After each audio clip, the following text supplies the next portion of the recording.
Y si te dijera que el futuro de tu nación no está en los palacios, ni en los tribunales, ni en los parlamentos, sino en el corazón rendido de los hijos de Dios. Y si el rumbo de tu familia, de tu ciudad, de tu historia misma, dependiera de lo que tú haces en secreto cuando te postras ante el Rey. Hoy no vengo a hablarte de una religión, ni de una tradición, ni de un mensaje más para llenar tus oídos. Hoy vengo con una verdad que estremece, que confronta, que despierta, porque Dios ha hablado y su voz retumba como un trueno en medio de la noche espiritual que nos rodea. Si mi pueblo se humillare. Este no es un llamado a los impíos, ni a los incrédulos, ni a los que viven lejos de su voluntad. Es un llamado al pueblo, a los que llevan su nombre, a ti, a mí, a todos los que decimos ser suyos, pero que muchas veces hemos olvidado al Dios que decimos adorar, porque no basta con ir a una iglesia, con llevar una Biblia bajo el brazo, con cantar y levantar las manos. Dios no está buscando religiosos, está buscando rendidos. No está buscando luces ni aplausos, sino corazones quebrantados. Gente que se atreva a doblar rodillas, no por apariencia, sino por urgencia. Que entienda que si no buscamos su rostro, si no nos volvemos de nuestros malos caminos, si no volvemos al altar, entonces el juicio no se detendrá. Pero si nos humillamos, si oramos, si buscamos, si nos apartamos, entonces el cielo responderá, entonces el fuego bajará. Entonces la tierra será sanada. Esta no es una promesa muerta, es un decreto vivo que espera por un pueblo que se atreva a creerlo. Porque cuando el pueblo de Dios se postra, el infierno tiembla. Y cuando el pueblo de Dios se vuelve de todo corazón, el cielo se abre. Este mensaje es urgente. Este mensaje es profético. Este mensaje es para ti. Porque tú no estás escuchando esto por casualidad. Estás siendo llamado a ser parte de un mover que no depende de multitudes, sino de corazones encendidos. Dios quiere sanar la tierra, pero primero quiere sanar tu interior. Y el primer paso es la humillación. Así comienza todo. Así comienza el avivamiento. Así comienza el cambio. Así comienza el milagro. ¿Estás listo para doblar rodillas? ¿Estás listo para volver a su rostro? ¿Estás listo para ver lo que sucede cuando un pueblo se rinde de verdad? Entonces quédate hasta el final, porque lo que estás por escuchar puede cambiarlo todo. La humillación verdadera comienza cuando reconocemos que lo necesitamos todo de Dios, no una parte, no en algunas áreas, no en los momentos difíciles solamente. Todo. La humillación genuina no es una postura externa ni una actitud ensayada para obtener aprobación espiritual, es un derrumbe interno. Es el momento en que el alma deja de sostenerse en sí misma, en sus logros, en sus habilidades, en su supuesta madurez y se rinde completamente al trono del Dios vivo. Porque la raíz de todo orgullo es la autosuficiencia y el corazón orgulloso no ora de verdad. El corazón que cree que puede solo no clama, no llora, no se quebranta, no se postra. Pero el corazón humillado sí, porque sabe que sin Dios no hay vida, no hay dirección, no hay sustento, no hay futuro. Segunda de Crónicas capítulo 7, versículo 14 lo dice con claridad divina, con una voz eterna que sigue clamando hasta hoy. Si se humillare mi pueblo sobre el cual mi nombre es invocado, el Señor no le hablaba a los extranjeros, le hablaba a su pueblo, a los que portaban su nombre, a los que conocían su verdad, a los que habían visto su poder, pero incluso ellos necesitaban humillarse, porque conocer a Dios no nos exime del peligro del orgullo, porque caminar con Él durante años no significa que no podamos volvernos autosuficientes, fríos, distantes. Por eso Dios nos llama una y otra vez a lo esencial, humillarse, reconocer que aunque hayamos avanzado, seguimos necesitándolo igual o más que el primer día. La humillación verdadera no se basa en palabras, se demuestra con rendición. No es decir, Señor, te necesito, y luego tomar nuestras propias decisiones. Es decirlo, y luego entregarle cada área, cada pensamiento, cada plan, cada emoción. Es caer de rodillas por fuera, porque ya hemos caído por dentro. Es llorar sin miedo a parecer débiles.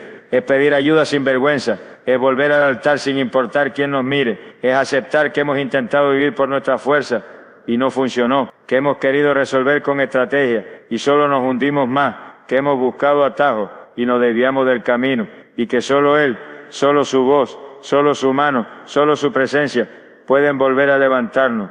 Cuando el pueblo de Dios se humilla, se abre una puerta en el cielo, porque la humildad no solo es agradable a Dios, es irresistible para Él. La Biblia lo repite en múltiples pasajes. Dios resiste a los soberbios y da gracia a los humildes. Y esa gracia no es teoría, es intervención divina, es favor que desciende, es sanidad que fluye, es respuesta que viene desde lo alto Pero esa gracia solo se derrama cuando dejamos de aparentar que lo sabemos todo, que lo tenemos todo bajo control, que no necesitamos nada. Mientras el pueblo permanezca en su propia autosuficiencia, el cielo permanece cerrado. Pero cuando se rinde, cuando reconoce que lo ha intentado todo y ha fracasado, cuando suelta el control, entonces el cielo se abre. La humillación verdadera también implica reconocer el pecado, no señalar el pecado ajeno, sino ver el nuestro. No justificar nuestras acciones, sino permitir que el Espíritu Santo nos confronte. Es muy fácil orar por el país, por la iglesia, por el gobierno, por la sociedad, pero ¿y tú? ¿Y tu casa? ¿Y tus pensamientos ocultos? ¿Y tus actitudes que nadie ve? Humillarse, dejar de buscar culpables afuera y empezar a permitir que la luz de Dios ilumine cada rincón de tu interior. Es decir, como el salmista en el Salmo 139, versículo 23, examíname, oh Dios, y conoce mi corazón, pruébame y conoce mis pensamientos. Esa es una oración que solo nace del alma quebrantada, porque el orgulloso se defiende, pero el humilde se examina. Y cuando ese examen es real, Dios comienza a moverse, porque a Él no lo impresionan nuestras palabras, ni nuestras canciones, ni nuestras estructuras religiosas. Él mira el corazón, Él ve lo que nadie ve. Y si ese corazón se humilla, entonces Él promete hacer lo que ningún sistema puede lograr, sanar la tierra. Pero la sanidad de la tierra no comienza con decretos políticos, comienza con lágrimas en el altar. No comienza con protestas, comienza con clamor. No comienza con planes humanos, comienza con un pueblo que se humilla, que vuelve a doblar rodillas, que vuelve a decir, Señor, lo arruinamos, nos alejamos, te dimos la espalda, pero hoy volvemos, hoy nos rendimos, hoy te pedimos con todo nuestro corazón que nos salve, que nos limpie, que nos transforme. La humillación verdadera no es momentánea, es un estilo de vida. Es vivir con el alma postrado aunque estés de pie. Es depender de Dios en lo cotidiano, en lo oculto, en lo pequeño. Es no moverse sin su dirección. Es no decidir sin su consejo. Es no actuar sin su aprobación. Es vivir reconociendo que todo lo que somos, todo lo que tenemos, todo lo que hacemos, viene de Él. Y esa actitud, cuando es real, activa una respuesta poderosa desde el cielo. El camino hacia la restauración comienza con un paso a humillarse. No como acto religioso, sino como grito del alma. Y cuando ese grito sale de lo profundo, el Padre escucha, se inclina y comienza a obrar, porque nunca ha despreciado un corazón quebrantado y humillado. Nunca lo hará. Él es el mismo ayer, hoy y por los siglos. Y su promesa sigue vigente. Si mi pueblo se humillare, yo iré desde los cielos. Y esa promesa comienza contigo. Dios no responde al orgullo espiritual, sino al quebranto genuino. No importa cuánta Biblia sepamos, cuántos años llevemos en la fe, cuántas veces hayamos predicado, cantado, enseñado o servido, si nuestro corazón se ha endurecido, si hemos caído en la autosuficiencia disfrazada de madurez, si hemos perdido la capacidad de volar rodillas y llorar delante del trono, entonces nos hemos alejado del lugar donde Dios responde. El orgullo espiritual es más peligroso que el pecado evidente, porque se camufla de rectitud, se adorna con lenguaje piadoso, se envuelve en actividades ministeriales, pero está vacío de verdadera dependencia. Y Dios, que escudriña los corazones, no se deja engañar por la apariencia. La parábola del fariseo y el publicano lo deja absolutamente claro.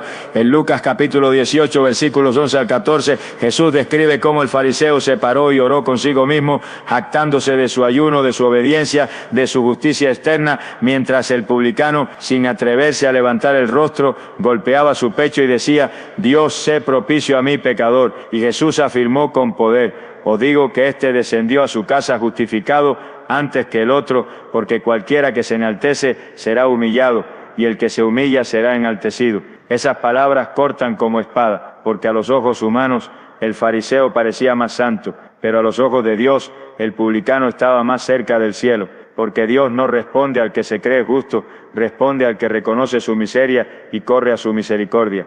El orgullo espiritual bloquea la voz de Dios, cierra los oídos al consejo, endurece el corazón frente a la corrección, nos hace creer que ya lo sabemos todo, que no necesitamos cambiar, que otros están peor, nos hace compararnos con los demás, en vez de examinarnos con la luz del Espíritu, y sin darnos cuenta nos volvemos como aquellos que Jesús reprendía, sepulcros blanqueados, limpios por fuera, pero muertos por dentro, no porque no amemos a Dios, sino porque dejamos de depender de Él, dejamos de buscarlo con el fervor de antes, dejamos de llorar en su presencia, dejamos de quebrantarnos cuando pecamos, y entonces nuestra oración pierde vida, nuestra adoración pierde profundidad, nuestra predicación pierde autoridad.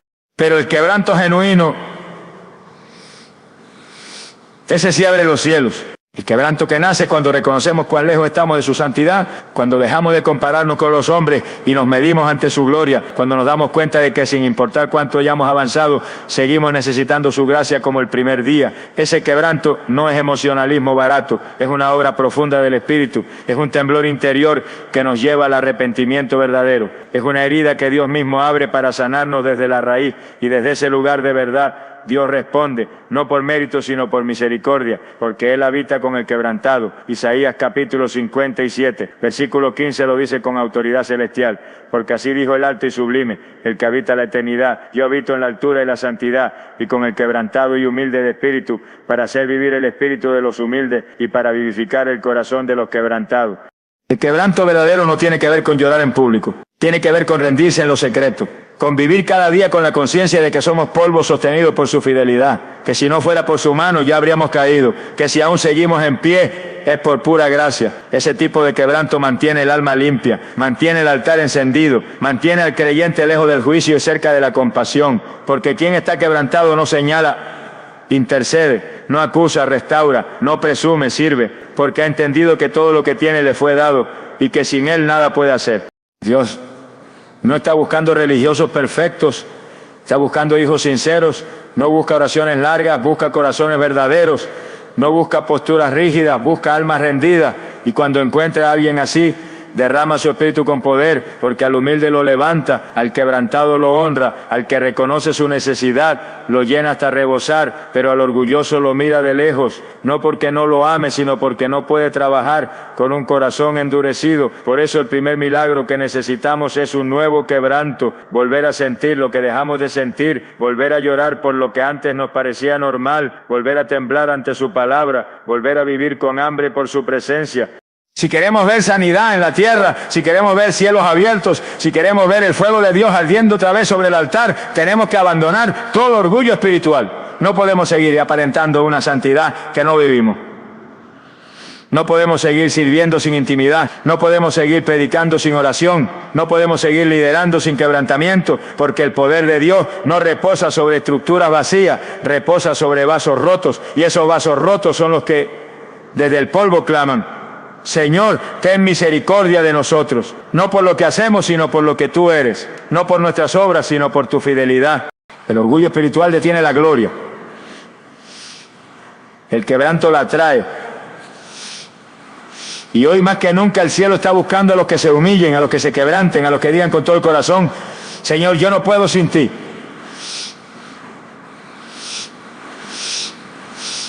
No soy nada sin ti. Límpiame si es preciso, pero no te apartes de mí, porque solo los quebrantados conocen tu gloria. Solo los quebrantados son sanados por tu mano. Y tú, si hoy decides volver a ese lugar, verás cómo Dios comienza a responder del cielo, con poder, con fuego, con restauración. El arrepentimiento colectivo tiene el poder de cambiar el destino de una nación.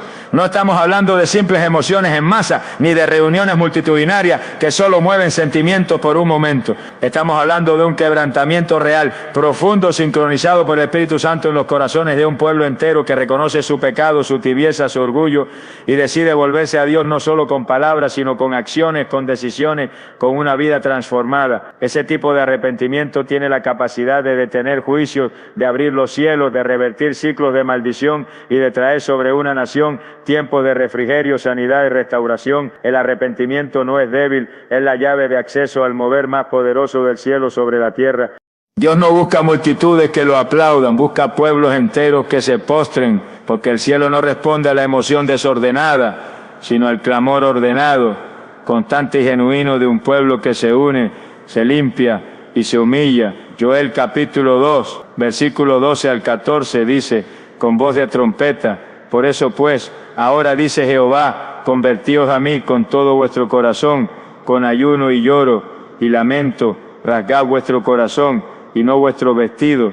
Quién sabe si volverá y se arrepentirá y dejará bendición tras de él. Este llamado no era para una persona, era para toda la congregación. El Señor no pedía una respuesta individual, pedía una respuesta nacional, porque el arrepentimiento colectivo tiene un peso diferente en el mundo espiritual. Cuando todo un pueblo se humilla, el cielo se estremece. La historia bíblica lo confirma. Nínive era una ciudad completamente corrompida, llena de maldad, digna de juicio, pero cuando la palabra del Señor vino a través de Jonás y el rey proclamó ayuno y todo el pueblo, desde el mayor hasta el menor, se vistió de cilicio y clamó a Dios, la sentencia fue cancelada. Jonás capítulo 3, versículo 10 lo narra con asombro. Y vio Dios lo que hicieron, que se convirtieron de su mal camino y se arrepintió del mal que había dicho que les haría y no lo hizo. Ese es el poder del arrepentimiento colectivo. Dios no cambió de opinión por capricho, Dios cambió de juicio porque el pueblo cambió de camino y ese principio sigue vigente hoy. Nuestro mundo está herido, nuestras naciones están heridas, la tierra gime a causa del pecado, de la injusticia, del orgullo humano, de la tibieza espiritual, y Dios sigue esperando una respuesta, no una campaña de redes, no un evento bonito, una respuesta de quebrantamiento real, una generación que clame con sinceridad. Perdónanos, Señor, nos alejamos, te dimos la espalda, nos creímos autosuficientes, olvidamos tu palabra, nos hicimos amigos del mundo y enemigos de tu cruz, pero hoy volvemos. Ese clamor, cuando es verdadero y colectivo, sacude los cimientos del juicio y atrae la misericordia como un río caudaloso sobre la nación. Pero para que ese arrepentimiento ocurra, alguien tiene que encender la llama. Siempre comienza con uno que no se conforma con ver la decadencia, uno que se atreve a llorar entre el altar y el atrio, uno que ya no soporta vivir una fe superficial mientras su tierra se pierde, uno que intercede con la carga de un pueblo entero sobre sus hombros, porque el fuego del arrepentimiento colectivo comienza con un corazón individual que se quiebra, y ese corazón contagia, esa intercesión despierta, esa llama enciende otra, hasta que toda una congregación, una ciudad, una nación, se doblega delante del trono y dice: limpia nuestra tierra, sana nuestras raíces, vuelve a caminar entre nosotros. El arrepentimiento colectivo no es fácil, implica reconocer errores como iglesia, implica cerrar puertas que se abrieron por tibieza, implica dejar prácticas, costumbres, pensamientos que se volvieron normales, pero que Dios nunca aprobó, implica callar el ruido de la religiosidad y permitir que el Espíritu Santo confronte, exponga, quebrante, implica dejar el show para volver al altar, dejar el aplauso humano para volver a la aprobación del cielo. Y cuando el cuerpo de Cristo se une en ese clamor, lo imposible se vuelve posible, porque no hay nación tan herida que Dios no pueda sanar, no hay tierra tan seca que Dios no pueda regar, no hay sistema tan corrompido que Dios no pueda sacudir, pero todo comienza con un pueblo que se arrepiente de verdad. Dios está esperando, y no espera que el mundo cambie primero, espera que su pueblo despierte, que su iglesia se humille, que sus hijos se unan en un mismo clamor, porque la promesa no dice si el mundo se humilla, sino si mi pueblo. El cambio no comienza afuera, comienza adentro, comienza contigo, con tu altar, con tu búsqueda, con tu voz, con tu quebranto, porque si tú te arrepientes, y luego tu casa, y luego tu iglesia, y luego tu comunidad, llegará el momento en que toda una nación doblará rodillas, y en ese instante Dios responderá desde el cielo, con fuego, con perdón, con restauración. El destino de tu nación no está en manos del gobierno, está en las manos del pueblo de Dios. Y si ese pueblo se humilla, se aparta del pecado y clama de verdad, Dios cambiará la historia, no por mérito humano, sino por fidelidad divina, porque Él no puede negar su palabra, y su palabra dice: yo sanaré su tierra. La pregunta es: ¿estamos dispuestos a humillarnos hasta ese punto? Porque si lo estamos, veremos lo que nunca hemos visto, y el cielo responderá con poder. Dios siempre ha respondido al clamor de un pueblo que se vuelve a Él.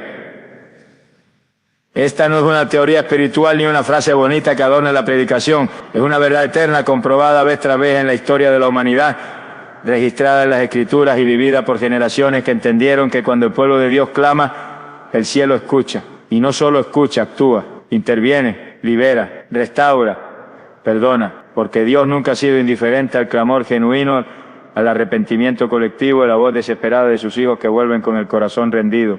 Que de Génesis hasta Apocalipsis el patrón se repite con contundente claridad. Cuando el pueblo se aleja, la destrucción se acerca, pero cuando el pueblo se humilla, la misericordia desciende. Es una ley espiritual grabada en el carácter de Dios, no porque Él cambie, sino porque su fidelidad permanece para siempre. Él no es como los hombres que cierran sus oídos. Él es el Padre que, aun cuando su pueblo lo ha abandonado, espera paciente el momento del regreso. Y cuando ese momento llega, su respuesta no es reproche, sino restauración.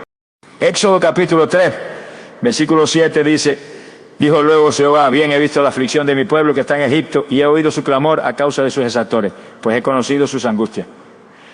Ese versículo encierra el corazón compasivo de Dios. No solo ve, no solo oye, sino que conoce profundamente lo que su pueblo sufre. No está lejos, no está indiferente. Su mirada está sobre aquellos que lo buscan y su oído está inclinado hacia los que claman. Israel había estado por siglos en esclavitud, bajo la opresión de un faraón implacable. Pero un día el clamor se volvió más fuerte que el silencio, más profundo que la rutina, más auténtico que la religión. Y entonces Dios respondió, llamó a Moisés, movió los cielos, sacudió a Egipto y liberó a su pueblo con mano poderosa.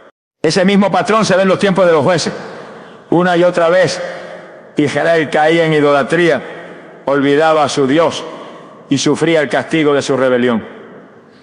Pero cada vez que clamaban, Dios levantaba un libertador, porque Él no se cansa de perdonar, no se cansa de restaurar. Su amor no se agota, y aunque su justicia se manifiesta con fuerza, su misericordia siempre tiene la última palabra cuando el pueblo se vuelve de corazón. Pues el capítulo 10, versículo 15 dice, y los hijos de Israel dijeron a Jehová, hemos pecado, haz tú con nosotros como bien te parezca. Solamente te rogamos que nos libres en este día. Esa oración sencilla, sincera, sin adornos, tocó el corazón del cielo, y Dios respondió. La historia de los reyes de Judá e Israel también refleja esta verdad. Reyes que se alejaron y arrastraron a la nación entera al pecado, pero que en su humillación vieron la mano de Dios actuar una vez más. Un ejemplo claro es el de Ezequías. En Segunda de Crónicas, capítulo 32, versículo 20, se narra cómo él y el profeta Isaías clamaron a Dios cuando el ejército asirio amenazaba con destruir Jerusalén. No tenían más opción que acudir al trono. Y ese clamor, esa súplica, esa humillación movió la intervención del Altísimo. Un solo ángel bastó para destruir al ejército enemigo, porque cuando Dios responde lo hace con poder. También lo vemos en el cautiverio de Babilonia. Aun en medio del juicio, cuando el pueblo clamó, Dios lo restauró, levantó a Nehemías para reconstruir los muros, levantó a Esdras para restaurar la ley, levantó a Zorobabel para reedificar el templo, y lo hizo porque el pueblo se volvió a él, porque reconocieron su pecado, porque dejaron la altivez, porque recordaron que no había futuro lejos de su presencia. Pero no solo en la Biblia. La historia reciente de la iglesia también lo demuestra. Cada avivamiento real que ha impactado generaciones comenzó con un pueblo que clamó. El derramamiento del Espíritu en Gales, en Azusa, en Corea, en América Latina, no fue producto de una estrategia humana, fue la respuesta divina a un clamor colectivo, a corazones rendidos, a comunidades enteras que dijeron, no queremos seguir sin ti, vuelve Señor, restaura tu gloria entre nosotros. Y Él respondió. Hoy no es diferente, el corazón de Dios no ha cambiado. Él sigue atento, Él sigue buscando a quienes lo invoquen en espíritu y en verdad, pero no responde a la tibieza, no responde a la rutina, no responde a la apariencia. Él responde al clamor, a ese gemido del alma que dice, Señor, ya no podemos más, te necesitamos, te fallamos, pero no nos abandones, vuelve a caminar entre nosotros, vuelve a hacer llover tu presencia sobre esta tierra. Ese clamor, cuando nace del pueblo entero, cuando se levanta unánime, cuando se eleva desde cada rincón, desde cada casa, desde cada altar, mueve al cielo y la respuesta viene, a veces como fuego, a veces como lluvia, a veces como quebrantamiento, a veces como gloria visible, pero siempre viene. Dios siempre ha respondido al clamor de su pueblo, siempre lo hará, porque Él no es hombre para mentir, ni hijo de hombre para arrepentirse.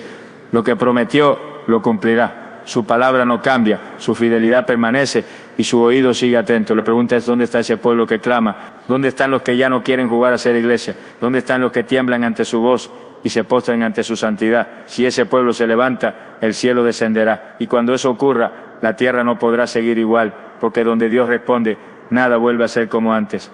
La sanidad de la tierra comienza con la limpieza del corazón del pueblo. No se trata de políticas públicas, reformas sociales o avances tecnológicos. La verdadera restauración de una nación no inicia desde el Congreso, ni desde los tribunales, ni desde los mercados financieros. Comienza en el altar, en lo secreto, en el arrepentimiento íntimo y personal de cada hijo de Dios. Cuando el corazón del pueblo es purificado, la atmósfera espiritual sobre la tierra cambia, porque el corazón del pueblo de Dios actúa como termómetro moral y espiritual del territorio que habita. Si ese corazón está contaminado, la tierra gime. Pero si ese corazón se limpia, la tierra responde. Se quiebra el ciclo de maldición, se interrumpe la cadena de violencia, se desarma el poder del enemigo y la bendición comienza a fluir como un río desde el trono de Dios.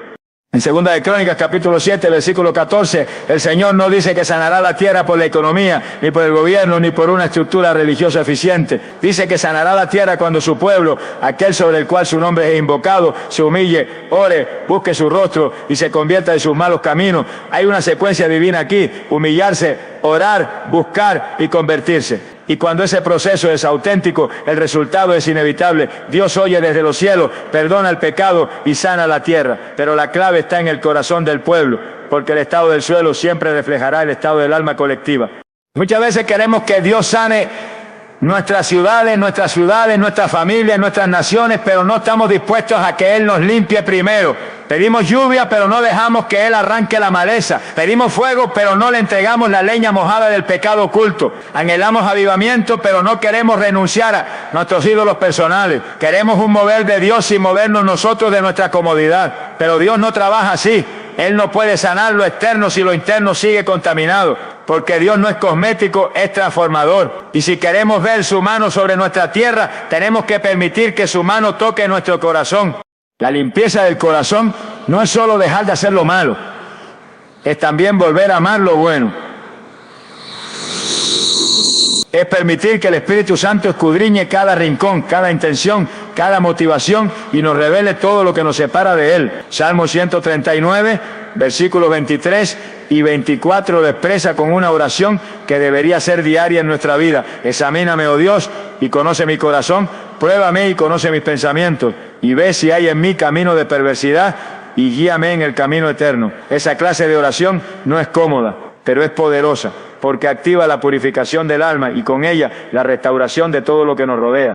Cuando el corazón del pueblo se limpia, la tierra responde. Hay testimonios históricos y contemporáneos de ciudades transformadas por el arrepentimiento masivo de su gente, lugares donde los índices de crimen se desplomaron porque la iglesia comenzó a orar y a buscar santidad de verdad, pueblos donde el alcoholismo, el abuso, la corrupción disminuyeron drásticamente porque el fuego del Espíritu se encendió primero en los corazones, porque donde hay limpieza interior hay autoridad espiritual y esa autoridad desata cielos abiertos, cambia atmósfera, derriba fortaleza, trae vida donde antes había muerte. Pero esto no es magia, es entrega, es perseverancia, es decisión diaria de vivir en santidad, de no conformarse con una fe superficial, de no justificar lo injustificable, es entender que cada uno de nosotros es responsable del clima espiritual de su entorno, que cada pecado oculto que toleramos, cada indiferencia que alimentamos, cada adoración tibia que ofrecemos, contamina la tierra, pero también cada arrepentimiento sincero, cada búsqueda genuina, cada renuncia al pecado limpia la atmósfera, prepara el camino y atrae la gloria de Dios. Por eso el llamado hoy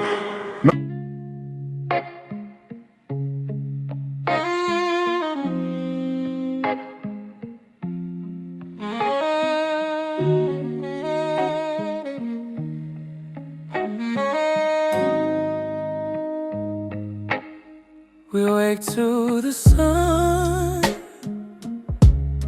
slipping through the blinds. Another morning with you by my side. The world may spin and time may fade, but this love we have.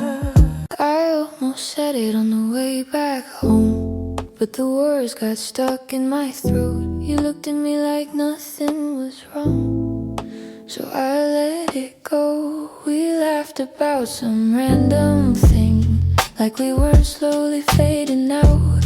Funny how we both can feel it, but never talk it out. It's always easier pretending than watching something end. We keep the peace in silence, like it's a better friend. I almost said it, but I didn't. Now it's hanging in the air. We act like nothing's different, but it's everywhere. I almost said it.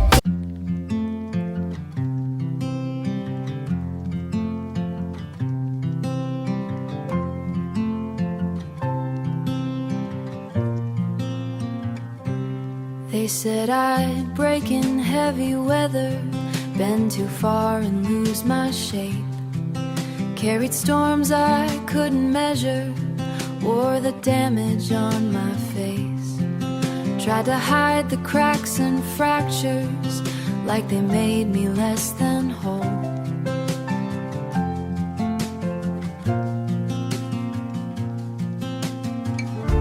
But every line just traced the map of everywhere I've grown. I was waiting for a rest.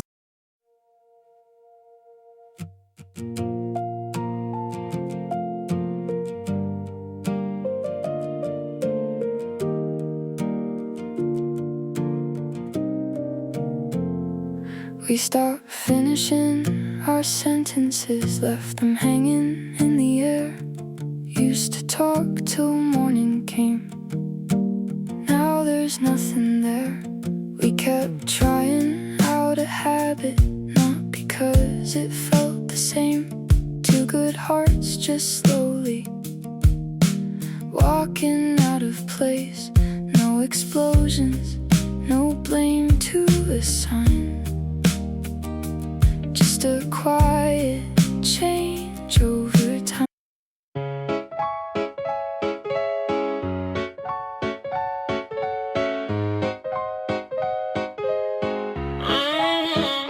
I wake up tired before the day starts. Coffee cold, same loop, restart. Everybody moving like they got a map. I'm just trying not to collapse. Notifications feel like pressure. Even silence got weight now. Smiling just to look better while I'm falling through the crowd. They say you're doing fine, just keep it up. But they don't see what it costs. If this is what it takes to win, I think I'm already lost. I got a burnout halo glowing under broken sleep.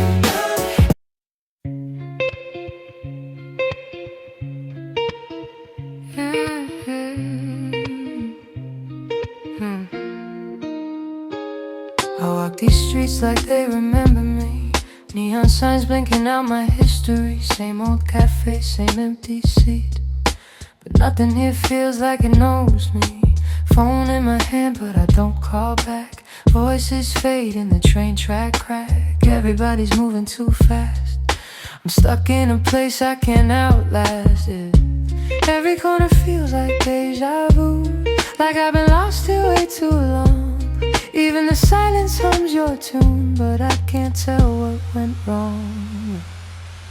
This city knows my name too well, but never asked.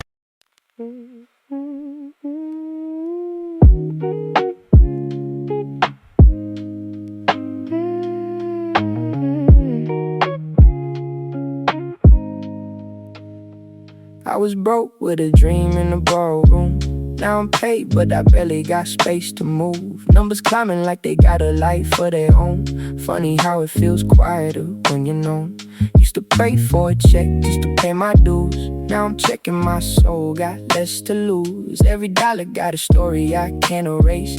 Every win got a shadow I gotta face. I bought time, but I sold my nights. Chased the glow, now I miss the light. What's the worth if I lose my name in the balance sheet again? What's the cost? You want a house with quiet mornings, I want that porch and open sky. We talk like we're still alive, but I see it drifting in your eyes. Same love, different direction. Same truth, different design. We hold on out of connection, but we're not on the same line. Nobody's wrong, nobody's lying. Just two hearts not syncing right. We'll have to cover the timing of saying goodbye tonight. We're going in different directions. Your sunrise is while I'm still awake. Different clocks, same ache. I trace your name on a fogged up screen, like it might close the space between late night calls. walls with a fragile line. Your laugh arrives just out of time. We talk like we're in the same room still. Even silence feels too real. Every mile says not enough, but my heart don't count like that. Love flies farther than the miles, through the dark, across the time. Every second draws the line. Back to you, back to you. Even worlds we can't align. I post a pic like I'm alright. Perfect light, perfect fake smile, but my room still feels too quiet. When the screen goes black at night, people say I look so fine, like they know what's on my mind. Double tap, don't read between lines, it's just noise to pass the time. I laugh in stories, not in real life. Feels easier to pretend. If I disappear for a while, would anybody even notice then? I got an offline smile that nobody sees but me. Online I look so alive, but that's not who I really be. I'm scrolling. You still ask me how I slept last night, still leave tea by the counter light, but something in your voice feels far, even when you're standing right by. We talk about the weather first, like we forgot how hearts converse. Every word is soft and careful, like we're scared to make it worse. No fight, no storm, no breaking glass, just silence growing thick so fast. Two people learning how to stay while slowly drifting away. We're quietly falling apart. No thunder, no visible scars, just love turning into habit. And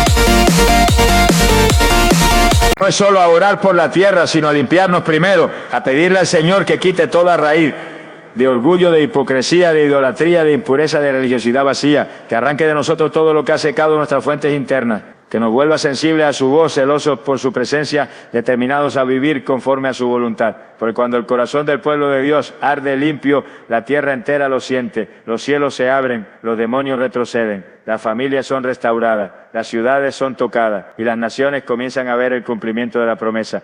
Yo sanaré su tierra. No es un sueño lejano, es una promesa vigente, pero solo se activa cuando el pueblo deja de esperar que otros cambien y decide cambiar primero.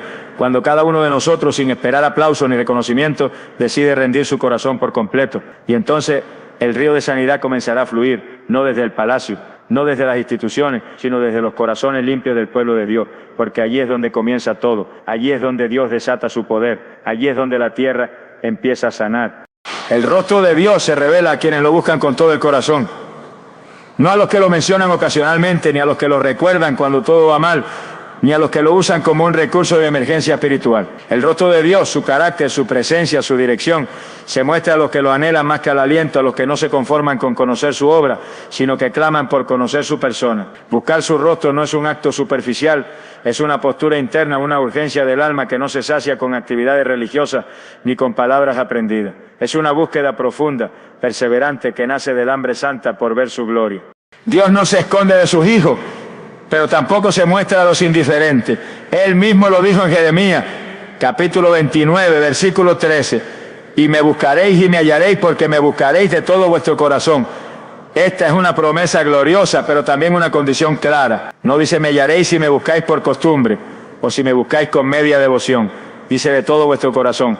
Eso implica intención, entrega, sacrificio, pasión, implica apagar otras voces, romper con la comodidad, silenciar las distracciones y enfocar todo el ser en Él.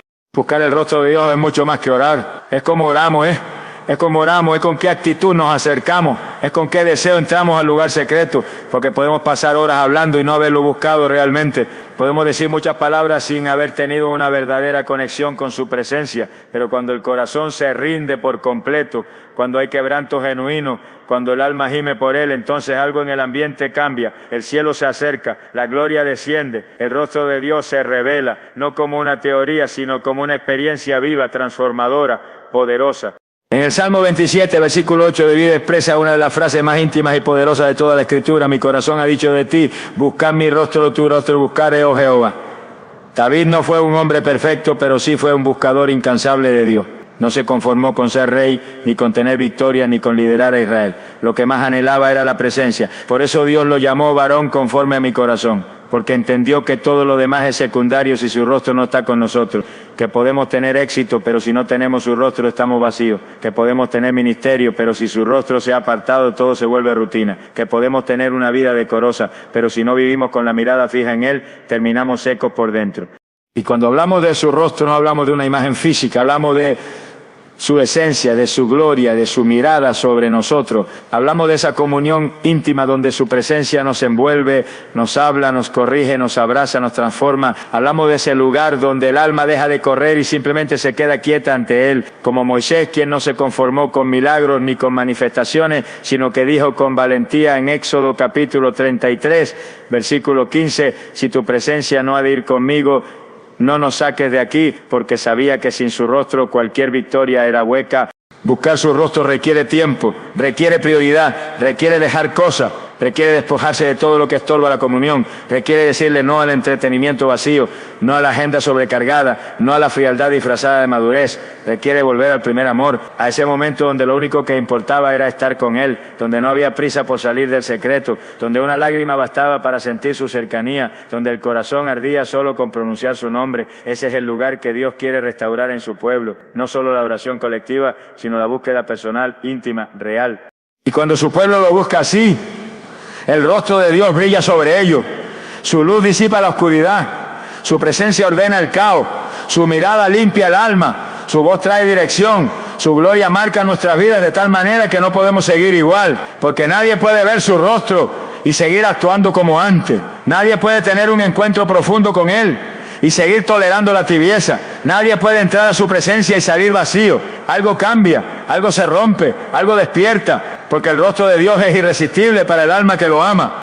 Y en esa búsqueda el cielo se activa, porque cuando su pueblo no solo ora por necesidad, sino que busca su rostro por amor, entonces Él responde, Él desciende, Él se manifiesta y comienza a sanar, a restaurar, a liberar, a llenar, porque todo lo que necesitamos se encuentra en su rostro. Toda respuesta, toda provisión, toda dirección, todo milagro está allí. Y por eso Dios no dijo solo si oran, sino si buscan mi rostro, porque la oración puede ser religiosa, pero la búsqueda es relacional, es de hijos que aman, que anhelan, que no pueden vivir sin Él. La pregunta entonces no es si Dios quiere revelarse. La pregunta es, ¿estamos buscándolo de todo corazón? ¿Hemos dejado la superficie para entrar en la profundidad? ¿Estamos dispuestos a dejar todo por ver su rostro una vez más? Porque si lo hacemos, si lo buscamos con todo nuestro ser, entonces Él responderá. Y cuando Él responde, su gloria lo inunda todo, su luz lo transforma todo, su rostro lo sana todo, y la tierra no podrá seguir igual. Apartarse del mal es una señal innegable de un arrepentimiento verdadero. No basta con llorar en el altar, con levantar las manos durante la adoración o con repetir palabras emotivas en una oración colectiva. Dios no busca emoción momentánea, sino transformación constante. Y esa transformación se evidencia cuando el creyente, como muestra de su humillación y búsqueda genuina, toma decisiones concretas para dejar el pecado y caminar en obediencia. Porque el verdadero avivamiento no se mide por la intensidad del momento, sino por la pureza del camino. Y un corazón que ha sido tocado por Dios no puede seguir abrazando lo que Él aborrece. En el texto de Segunda de Crónicas, capítulo 7, versículo 14, el Señor no dice simplemente si oran y me buscan, sino que añade una cláusula definitiva: y se convirtieren de sus malos caminos. Esa es la prueba de fuego, esa es la evidencia de que la humillación fue auténtica, de que la oración no fue vacía y de que la búsqueda no fue superficial. Apartarse del mal no es automático, ni cómodo, ni popular. Es una decisión valiente, radical, a veces dolorosa, que exige renuncia, convicción y un temor reverente por la santidad de Dios, pero es absolutamente necesaria si queremos ver sanidad en nuestra vida, en nuestra familia y nuestra nación. El problema de muchos en el pueblo de Dios hoy no es que no oren, ni que no busquen, ni que no escuchen la palabra.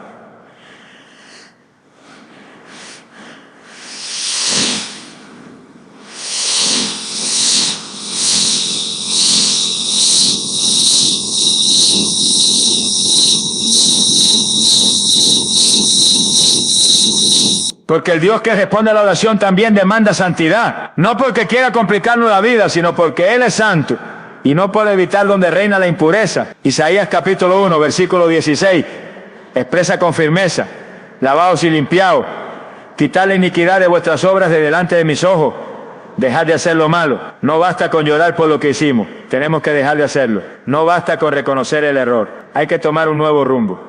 Apartarse del mal no significa perfección inmediata, pero sí implica una decisión firme y sostenida de romper con el pecado. Significa cortar con relaciones, ambientes, hábitos, contenidos, pensamientos que nos alejan de Dios. Significa cerrar puertas que hemos dejado abiertas por comodidad o por debilidad. Significa decirle no a la carne y sí al espíritu. Significa morir cada día para vivir una vida que honra al Señor. Romanos capítulo 12, versículo 2 lo deja claro: no os conforméis a este siglo, sino transformaos por medio de la renovación de vuestro entendimiento, para que comprobéis cuál sea la buena voluntad de Dios, agradable y perfecta. Esa transformación no es teórica, es práctica, y empieza con una decisión: alejarse del mal.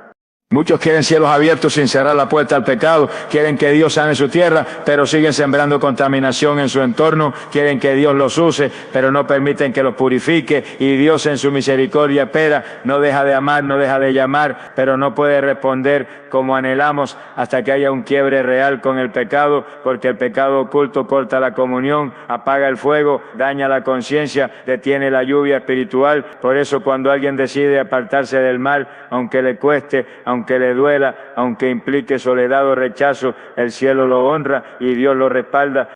En el Salmo 34, versículo 14, el mandato es directo: apártate del mal y haz el bien, busca la paz y síguela.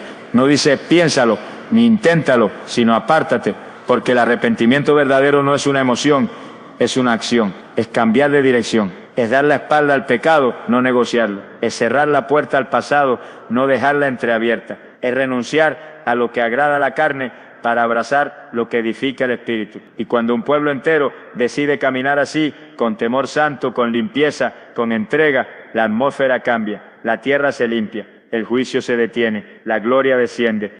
Pero esta decisión no se toma en masa, se toma en lo íntimo, en el cuarto, en el momento donde el Espíritu Santo confronta y tú decides obedecer, donde ya no te importa el qué dirán, ni los aplausos, ni la costumbre, ni la tradición. Solo te importa agradar a Dios, solo deseas verlo sonreír, solo quieres caminar en su luz.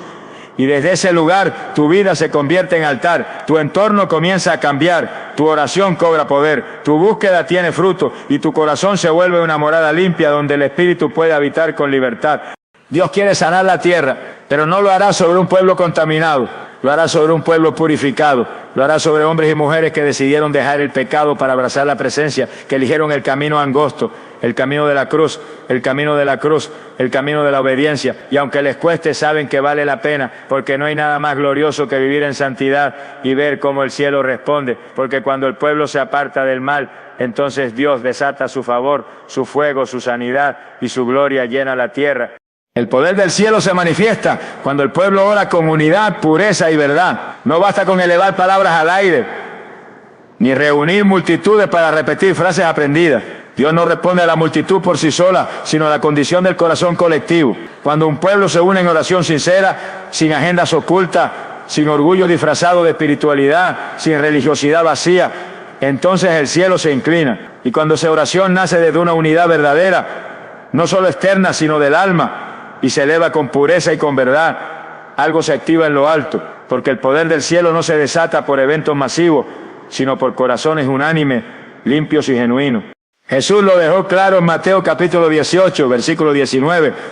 Otra vez os digo que si 2 de vosotros se pusieren de acuerdo en la tierra acerca de cualquier cosa que pidieren, les será hecho por mi Padre que está en los cielos. No dice si son miles, sino si 2 se ponen de acuerdo. Esa es la fuerza de la unidad. No es cuántos oran, sino cómo oran. Si hay acuerdo, si hay pureza, si hay verdad. El cielo no reacciona a estrategias humanas, sino a la sinceridad espiritual, porque cuando el pueblo se reúne en esa dimensión, se convierte en una voz poderosa, una voz que trasciende lo natural y penetra en el trono de la gracia. El libro de los Hechos está lleno de este principio. En Hechos capítulo 1, versículo 14, se nos dice que todos estos perseveraban unánimes en oración y ruego. Y en ese contexto de unidad, pureza y búsqueda auténtica, descendió el Espíritu Santo. No estaban dispersos en agenda, ni compitiendo por posiciones, ni divididos por opiniones. Estaban unánimes. Y esa unanimidad no era fingida, era espiritual. Había perdón, había humildad, había verdad, había un mismo sentir. Buscar a Dios hasta que Él descendiera, y descendió, como viento recio, como fuego, como gloria, porque el poder del cielo no resiste esa atmósfera. Lamentablemente hoy muchas oraciones se elevan desde corazones divididos. Se hacen campañas, vigilias, convocatorias, pero muchas veces sin unidad verdadera, sin pureza, sin verdad, con resentimientos ocultos, con rivalidades espirituales, con corazones cargados de juicio o envidia. Y eso bloquea el mover de Dios, porque el Señor no se agrada de labios que oran si el corazón está contaminado, no se agrada de voces que claman si sus manos están llenas de contienda. Salmo 66, versículo 18 lo advierte con claridad. Si en mi corazón hubiese yo mirado a la iniquidad, el Señor no me habría escuchado. La pureza es indispensable, sin ella la oración pierde fuerza. Y la verdad también es esencial. Dios no bendice lo falso, no se manifiesta donde hay engaño, manipulación o doble ánimo. La oración con verdad es transparente, es la que se atreve a confesar, a desnudar el alma, a reconocer la necesidad sin disfraces. Es la oración de aquel que no busca aparentar, sino ser transformado. Salmo 51, versículo 6, lo declara así: aquí tú amas la verdad en lo íntimo y en lo secreto me has hecho comprender sabiduría. Cuando el pueblo ora desde esa verdad, desde ese quebranto sincero, desde esa humildad que no finge, entonces el cielo responde.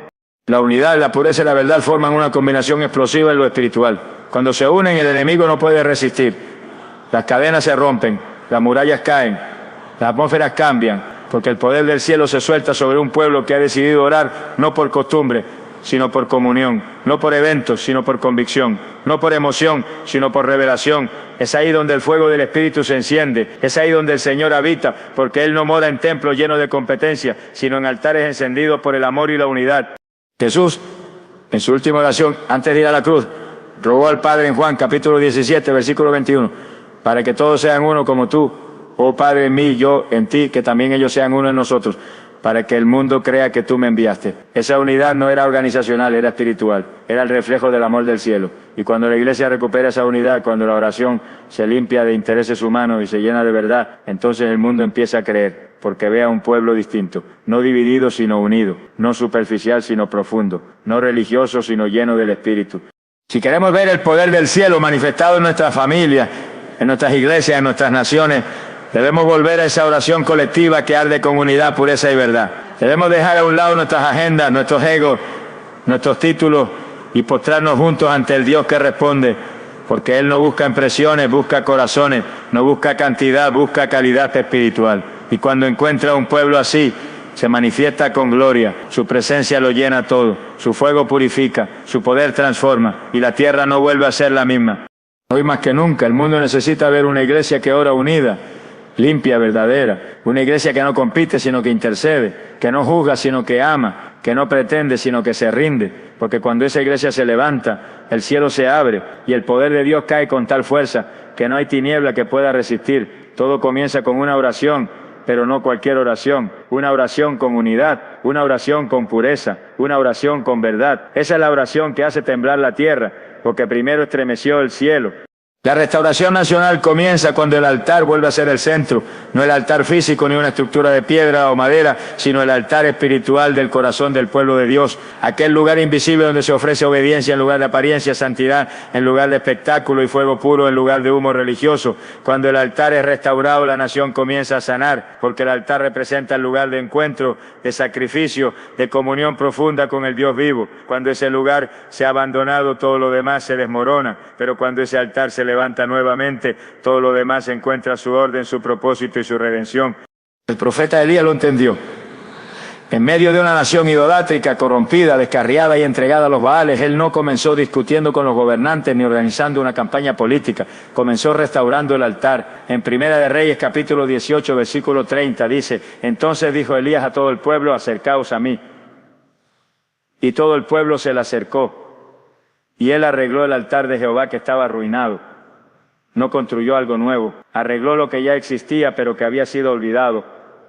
Porque el altar de Jehová estaba allí, pero estaba roto, olvidado, roto por el descuido, por la idolatría, por la indiferencia.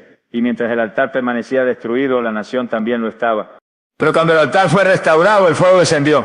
Y cuando el fuego descendió, el pueblo volvió a Dios. Dice el versículo 39, viéndolo todo el pueblo, se postraron y dijeron: Jehová es el Dios, Jehová es el Dios, Jehová es el Dios. La restauración nacional comenzó con una restauración espiritual y esa restauración comenzó en el altar. Ese principio no ha cambiado. Hoy nuestras naciones no están heridas solamente por corrupción política, crisis económica o violencia social. Están heridas porque el altar ha sido desplazado, porque el centro de la vida espiritual ha sido sustituido por la rutina, por el entretenimiento, por el ruido religioso. Y mientras el altar no sea restaurado, el fuego no puede caer. Restaurar el altar significa volver al primer amor.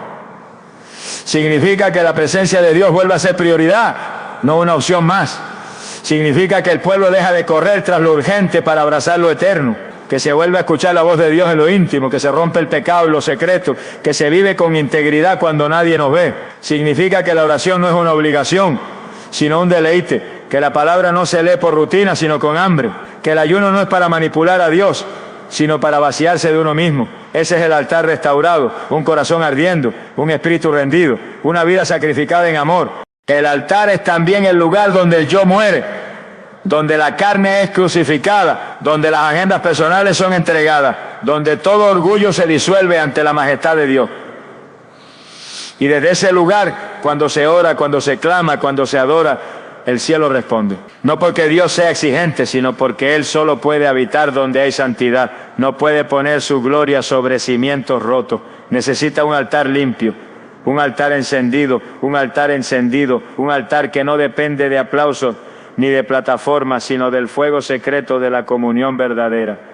Cuando el altar vuelve al centro, las familias son tocadas porque padres y madres empiezan a liderar espiritualmente con autoridad, porque los hogares se convierten en casas de oración, porque los niños crecen viendo una fe viva, no solo oída, porque el ambiente espiritual en la casa cambia. Y cuando la familia cambia, la iglesia cambia. Ya no es un lugar de apariencia, sino de poder. Ya no es un espacio de rutina, sino de revelación. Y cuando la iglesia cambia, la ciudad lo nota, porque donde hay fuego, hay luz, donde hay altar, hay testimonio, donde hay gloria, hay transformación.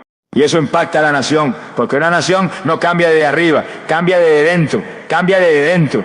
Cambia cuando el pueblo de Dios se convierte en sal real, en luz genuina, en testigos vivos de que el Dios del cielo todavía responde. Pero todo eso nace en el altar, no en la tarima, no en el evento, no en el programa, en el altar. En ese lugar donde lo humano se encuentra con lo divino, donde el corazón se quiebra y la gloria desciende, donde el pecado muere y la vida del Espíritu florece.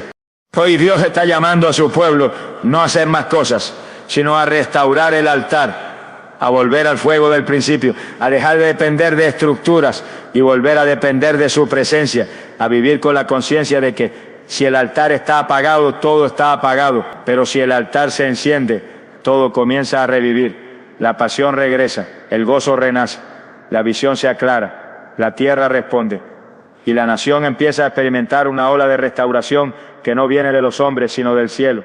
Porque cuando el altar vuelve a ser el centro, entonces Dios vuelve a ser el rey.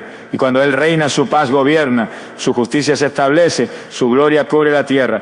Todo comienza en el altar, todo. Y por eso el mayor acto profético que el pueblo de Dios puede hacer hoy es levantar el altar caído, volver al centro, volver a Él, volver al fuego, volver a la cruz, volver a su voz. Y desde allí la restauración vendrá, no por poder humano, no por programa, sino por el Espíritu del Señor, porque donde hay altar hay fuego, y donde hay fuego hay gloria, y donde hay gloria la tierra no puede permanecer igual. Oremos, Padre eterno, Dios glorioso, Santo de Israel, hoy nos postramos delante de ti con un corazón quebrantado y humillado, reconociendo que sin ti nada somos y que fuera de ti no hay vida, no hay esperanza, no hay dirección. Nos acercamos a tu trono no con justificaciones, sino con profundo arrepentimiento, porque hemos permitido que el pecado, la indiferencia, la tibieza y el orgullo ocupen el lugar que solo a ti te pertenece. Hemos desatendido el altar, hemos cambiado tu presencia por la comodidad, hemos sustituido la búsqueda ferviente por rutina vacía, y hoy, Señor, venimos a decirte, ten misericordia de nosotros. Señor, te suplicamos que nos limpies con tu fuego, que purifiques nuestras manos, nuestros labios, nuestros pensamientos y nuestras intenciones, examinar nuestro interior y arranca de raíz todo lo que entristece tu espíritu. Crea en nosotros un corazón limpio y renueva un espíritu recto dentro de cada uno. No nos dejes seguir caminando bajo apariencias, bajo títulos, bajo una fe superficial. No permitas que sigamos adelante si tu rostro no va con nosotros. Hoy clamamos por un arrepentimiento que no solo llore, sino que transforme, que no solo diga, sino que viva, que no solo prometa, sino que obedezca. Espíritu Santo, despierta a tu pueblo, despierta a tus hijas, a tus hijos, a tus siervos y siervas, despiértanos del letargo, de la costumbre, del entretenimiento que adormece el alma, llévanos al altar, devuélvenos el fuego del primer amor, danos pasión por tu palabra, hambre por tu presencia, celo por tu santidad, que volvamos a cerrar la puerta de la habitación para encontrarnos contigo, que aprendamos otra vez a llorar en tu presencia, a cantar sin público, a rendirnos sin testigos, que la intimidad contigo se vuelva nuestro lugar favorito, nuestro mayor anhelo, nuestro verdadero deleite. Padre, hoy intercedemos por nuestra tierra. Mira nuestras naciones heridas, confundidas, perdidas, llenas de violencia, corrupción, idolatría y maldad. Mira nuestras calles llenas de sangre, nuestros hogares divididos, nuestros púlpitos fríos. Te pedimos que sane la tierra, pero antes te pedimos que sane nuestro corazón, porque comprendemos, Señor, que el juicio se detiene cuando tu pueblo se humilla, cuando ora, cuando busca tu rostro, cuando se aparta del mal. Hoy declaramos que no esperamos por otro, empezamos nosotros. Hoy tomamos la decisión de volver a ti con todo el corazón, con todo el alma, con toda la fuerza. No queremos ser parte del ruido religioso, queremos ser parte del remanente encendido. Resucita los altares caídos, enciende nuevamente los corazones que una vez ardieron. Trae unidad donde hay división, verdad donde hay fingimiento, pureza donde hay pecado oculto. Levanta una generación que no tema pagar el precio, que no tema ser diferente, que no tema cargar la cruz, que no negocie tu gloria por popularidad, que te ame más que al mundo, más que a su propia vida. Y sobre ese pueblo, Señor, desata tu gloria, envía tu fuego, haz descender tu presencia, llena nuestras casas, nuestras congregaciones, nuestras ciudades con tu poder. Derrama un avivamiento que no dependa de hombres, sino del cielo, que transforme, que libere, que restaure, que rompa cadenas, que despierte a los dormidos, que haga temblar a los tibios, que sacuda a los indiferentes y que prepare a la iglesia para el regreso glorioso de tu Hijo. Te lo pedimos con un clamor sincero, con una fe viva y con la esperanza firme de que tú no desprecias al corazón contrito y humillado. Tú oyes desde los cielos, tú perdonas el pecado y tú sanas la tierra. En el nombre poderoso de Jesucristo, el Hijo del Dios vivo, el Alfa y la Omega, el Cordero inmolado y el León de Judá. Amén. Si llegaste hasta aquí, no es porque sí. El Espíritu de Dios ha estado tocando tu corazón, removiendo capas de indiferencia, despertando una urgencia que no puedes ignorar.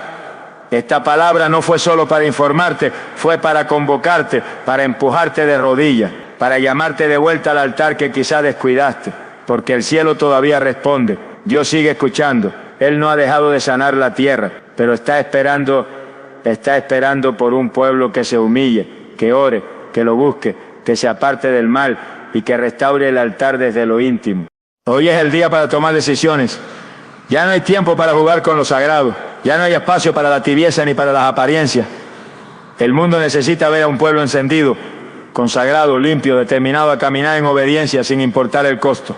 Y ese pueblo comienza contigo, contigo que estás escuchando esta palabra, contigo que sabes que Dios te está hablando, contigo que has sentido cómo su voz ha atravesado tu alma como espada de dos filos. No te quedes igual, no apagues este llamado, no pospongas el arrepentimiento.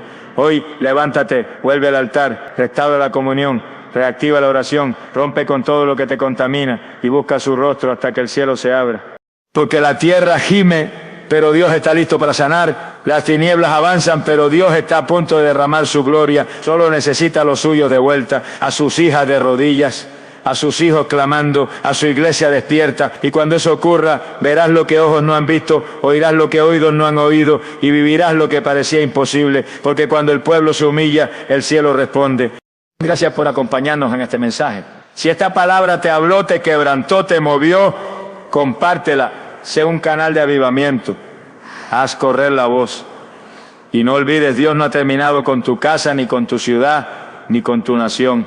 Aún hay esperanza, aún hay misericordia, y todo comienza cuando su pueblo se humilla. Que el Señor te cubra con su gloria, te abrace con su espíritu y te levante como una llama que nunca se apaga. Hasta pronto, y que el fuego del altar nunca más se extinga.